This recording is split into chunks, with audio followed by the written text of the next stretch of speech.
Hello? Ndakaona ka message yenyu mfoni yemurume wangu. Maitaura kuti kudini murume wangu imimi?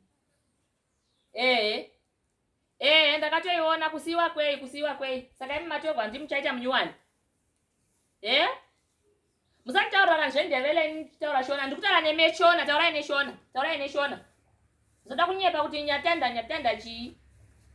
Mirai mone, mirai rega nishedze munhu anotaura nemundevele. Hello Lijani.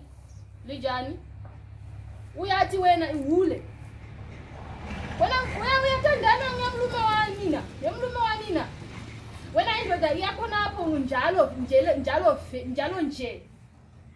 Umphathi intambo vele, Wena uyakhuluma ngubani wena khona? Hayi man, rest bafoti rest. Mina ngiyakuchaya ene mina ngiyakubulala mthatho.